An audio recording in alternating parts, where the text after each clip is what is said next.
안녕하세요, 김지윤입니다. 저는 지금 이곳 인천 송도에 있는 경원제 엠베서더 호텔에 와 있습니다. 왜 갑자기 인천 송도까지 왔는지 궁금하시죠? 오는 5월 2일부터 5일까지 인천 송도에서 제56차 ADB 연차총회가 열리게 되어 있습니다. 각 회원국의 재무부 장관, 중앙은행 총재와 대표단, 국제기구, 그리고 학계 NGO에서 참여를 하는데요. 무려 5천여 명이 참석을 한다고 하네요. 그래서 부대 행사도 약 70여 개가 이루어지게 되고요. 이곳 경원제에서는 환영 만찬이 있을 예정이라고 해서 한번 준비는 잘 되어가고 있는지 점검차 와봤습니다. 그래서 겸사겸사 이 ADB에 대한 이야기도 좀 해보려고 해요. ADB는 Asian Development Bank, 아시아 태평양 지역 국가들의 경제 발전을 도와주기 위해서 마련된 기관이죠. 그러니까 어떻게 보면은 이 아시아 태평양 지역의 월드뱅크다라고 이야기를 할 수가 있습니다. 1966년에 설립이 되었고요. 본부는 필리핀 마닐라에 있습니다. 총 회원국 숫자는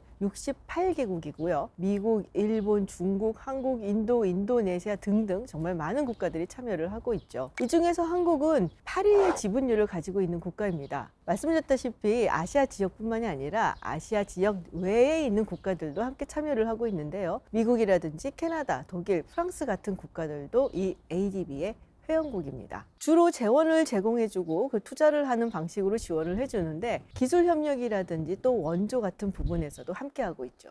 그럼 우리나라는 언제부터 이 기구에 참여를 했을까요? 사실 한국은 창립할 때부터 함께했습니다. 그래서 한국은 창립회원국이기도 하고요. 또 영구이사국이기도 합니다. 사실 이 ADB 총회도 이번으로 세 차례 열게 되는 건데요. 2020년 53차 총회를 열려고 했었는데 당시 코로나19 때문에 화상으로 진행을 해야 됐어요. 그래서 이렇게 코로나19가 끝나고 이렇게 직접 만나서 총회를 연다는데 아주 큰 의미가 있죠. 그런데 코로나19가 끝나고 만나면서 하는 회의다라는 것에도 의미가 있지만 이곳 인천에서 열린다는 것에 더 큰 의미가 있습니다. 한국은 지금 GDP 총 생산으로 따졌을 때 2021년 기준으로 세계 10위에 달하는 경제 대국입니다. 그런데 1960년 한국의 경제 상황이 어땠는지 여러분도 혹시 알고 계실까요? 당시 한국의 1인당 GDP는 158달러였습니다. 사실상 최빈국이었었고요. 지금 젊은 세대는 정말 상상하기 힘든 그런 경제 상황이었는데요. 한국 정부가 주도적으로 경제 개발에 박차를 가기 시작을 합니다. 그런데 경제 발전을 위해서 우리가 먼저 해야 되는 것이 있거든요. 인프라, 기간 산업을 구축하는 겁니다. 당시 정부가 크게 두 가지 방향으로 경제 발전을 이끌어 가려고 했는데요. 하나는 이 값싼 노동력을 바탕으로 해서 좋은 제품을 만들어서 수출을 확대를 하는 거였고요. 또 다른 하나는 여기서 한 발자국 더 나아가서 중화공업 중심의 국가로 도약을 하는 것이었습니다.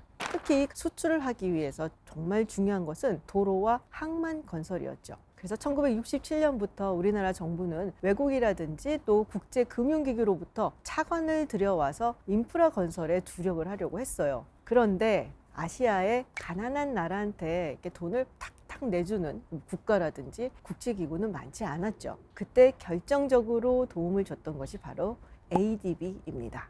댐이라든지 도로라든지 이런 대형 토목 사업을 진행하는데 정말 많은 돈이 필요했고 거기에 ADB가 자원을 충당을 해줬는데요. 그 대표적인 사례가 바로 경인고속도로입니다. 저와 연배가 비슷하신 분들은 경인고속도로라는 이름이 익숙하실 텐데요. 최근에는 인천대로라고도 부르기도 하더라고요. 경인고속도로는 1968년부터 69년 2년 동안 사업이 진행이 됐습니다. 사업비로는 총 32억 원이 들어갔는데 그중에 19억 원을 ADB로부터 받은 차관으로 충당을 했죠. 사실 당시만 하더라도 이 고속도로에 대해서 우리 국민들이 별로 그렇게 큰 개념이 없었어요. 왜냐면 차도 별로 많지가 않고 굳이 이게 필요한가 싶은 생각도 들었고 이걸 건설을 하려다 보니까 돈도 많이 들 뿐만 아니라 기술력에서도 좀 부족한 부분이 많아서 난관이 꽤 있었죠. 근데 이런 어려움을 헤쳐나갈 수 있었던 것도 ADB로부터 무려 3분의 2에 달하는 차관을 가져올 수 있었기 때문에 탄력을 받은 겁니다. 경인고속도로 이름이 말해주듯이 서울과 인천을 잇는 고속도로죠. 사실 그 전까지는 우리나라의 물자 수송 구조가 철도 중심이었거든요. 그런데 이 고속도로가 뚫리면서부터 굉장히 큰 변화를 갖게 됩니다. 특히 수도권의 물적, 인적 자원 이동이 용이하게 됐고, 그리고 이거는 결국 수출 확대에도 도움이 됐죠. 그리고 무엇보다도 우리나라 산업화의 상징이라고 할 수 있는 경부고속도로를 건설하는 큰 계기가 됐습니다. 이렇게 인천은 경인고속도로를 통해서 ADB와 인연이 있는데요. 한 군데 또 ADB와 인연이 있는 곳이 있습니다. 바로 인천항입니다. 인천항은 수도권의 화물을 처리하고 그리고 수도권을 해외와 연결해주는 관문이 되는 곳이기도 하죠. 인천항의 역사는 고대 역사까지 올라가 볼 수가 있어요. 고대 비류 세력의 미추홀 건설부터 시작을 해서 통일신라 시대에는 당나라와의 교역을 잇는 관문이 되었고요. 또 고려 시대에는 해상 호족 세력들의 해상 활동의 본거지가 되기도 했죠. 조선 시대에도 이 대륙을 잇는 중요한 관문의 역할을 했습니다. 대한민국 정부는 두 차례에 걸쳐서 인천항 정비 사업에 나섭니다. 인천은 조수 간만의 차이가 크기 때문에 큰 배들이 원활하게 드나들기 위해서는 간문 설치를 하는 것이 정말 필수적이었죠. 그래서 아시아에서는 최대, 전 세계적으로 봤을 때도 5위의 규모에 달하는 큰 간문 설치 작업이 이루어졌고요. 더욱더 수출에 박차를 가하는 계기가 됐습니다. 이 인천항 정비 사업에도 ADB가 함께 했습니다. 1차 사업에만 56억 원, 그리고 2차 사업에 247억 원이라는 차관을 내줬습니다. 그렇게 따지고 보면 ADB의 도움이 없었으면 사실 인천항 정비 사업도 꽤 어려웠을 거다라는 생각을 해볼 수 있죠. 한국전쟁 이후 전쟁의 상흔이 남아있던 한국에게 많은 도움들이 전해졌는데요. 1960년대부터는 개발 원조가 주를 이루었는데요. 이때도 ADB가 정말 큰 역할을 해줬습니다. 마침 우리나라가 공업화 전략 그리고 인프라 산업 투자를 하고 있었던 때였기 때문에 ADB의 차관이 정말 요긴하게 쓰였었죠. 그렇게 우리나라는 1968년부터 외환위기가 있었던 1997년까지 무려 81차례에 걸쳐서 63억 3,800만 달러라는 막대한 차관을 ADB로부터 받았습니다. 한국은 이제 수혜국이 아니라 공여국이 됐습니다. 이게 얼마나 대단한 거냐면요. 창립회원국 중에서 수혜국의 지위에서 벗어나 공여국의 지위로 넘어간 것은 대한민국 한 국가밖에 없습니다. 특히 올해는 1988년 우리나라가 차관 공여 대상에서 제외가 되고 수혜국 지위를 졸업한 지 딱 35주년이 되는 해입니다.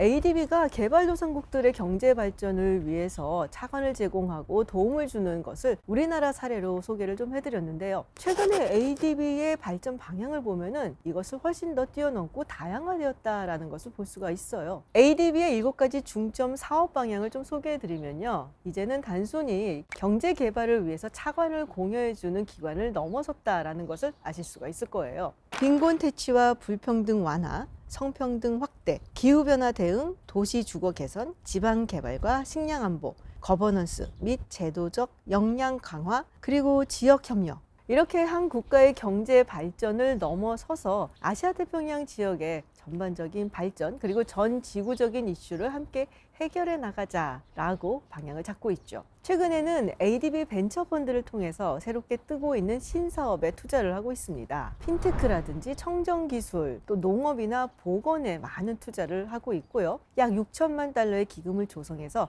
ADB가 직접 운영을 하고 있죠.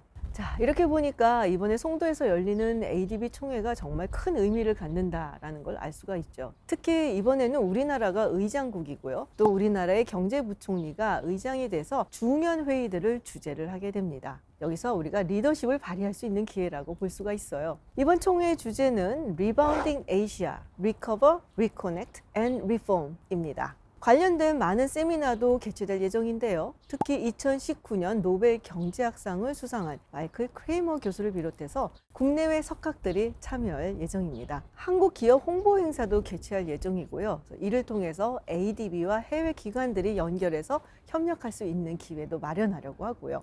해외 프로젝트 진출을 원하는 기업들을 대상으로 해서 ADB의 해외 프로젝트들을 설명을 해주고 또 입찰 정보도 나누고 그리고 수주 전략도 나누는 기회가 있을 예정입니다. 특히 우리나라 기업들의 관심이 높은 인도네시아 신수도 이전 사업에 대해서는 발주처가 직접 설명회에 나설 예정입니다. 이 외에도 40여 개의 해외 프로젝트 그리고 국내 기업 간의 맞춤 상담이 약 150여 건이 예정이 되어 있어요. 이를 통해서 우리나라 기업들이 해외 프로젝트 발주에 좀 도움이 되었으면 하는 마음이고요.